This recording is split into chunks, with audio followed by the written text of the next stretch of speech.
Welcome, you're watching Quacking the Code, and this is Git Animated. In this video, we'll be explaining how version control with Git works, both conceptually and with command line examples. If you'd like to also learn how to use Git Kraken, my favorite Git graphical user interface, check the description. Git is a powerful version control and collaboration tool made for developers. Put simply, it's Google Docs for code. You can see past versions, sync your changes between machines, and back everything up in the cloud. First, a disambiguation. Git is an open source versioning tool. There are services that can host Git repositories in the cloud for you, almost like Dropbox or Google Drive. For example, some popular Git hosting services are GitHub, Bitbucket, and GitLab.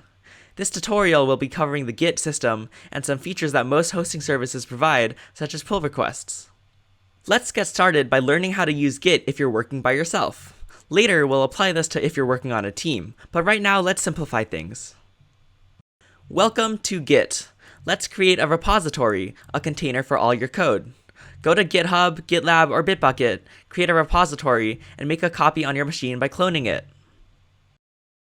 In command line, use the git clone command, along with the URL of your repository to clone it.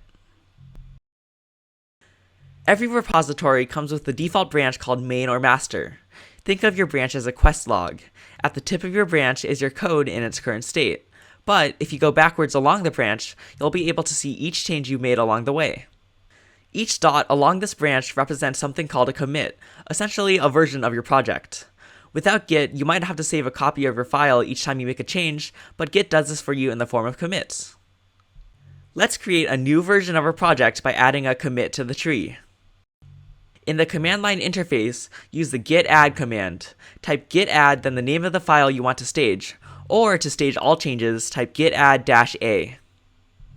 Now let's add a message so when you look back, you know what changed in each version. We can simply use version 1, etc., but what would be more descriptive is a short line or two telling us what changed. In CLI, type git commit-m followed by your commit message. Our new commit appears at the tip of our branch. If we ever want to see a previous version, all we have to do is check out a previous commit. This will put us in what we call a detached head state. But be careful, any changes you make in the detached head state get discarded when you exit by checking out the latest commit. In CLI, type git log to get a log of your latest commits. Then type git checkout followed by the commit ID, also called a hash, you want to check out. Let's sync our project to the cloud. When we cloned our project, we told Git where it could find the server that will host our code. This is called a remote. By contrast, our copy on our local machine is called a clone. We can copy over our local changes to the server by pushing. Each time we add a new commit to the branch, we have to push to the server to save our work to the cloud. In CLI, just type git push. Let's say we have two machines which we use to develop. We can easily sync changes between the two machines using Git. First, let's clone our existing repository to our new machine. Now, let's say we make a change on one machine. We push the change to the cloud, then pull it on our second machine. Same goes the other way around. In CLI, type git pull to fetch the latest changes from your remote. Here's the problem. What happens if we make two separate changes on both machines without syncing? We get a conflict. Usually, Git can automatically resolve this conflict, but sometimes we have to reconcile the changes manually. We'll talk more about merge conflicts in part 2. So, what have we learned? The big takeaway is whenever you make a change, you have to stage, commit, and push. Then, when you want to get the latest changes from the cloud, all you have to do is git pull. Let's say we have another developer join our team.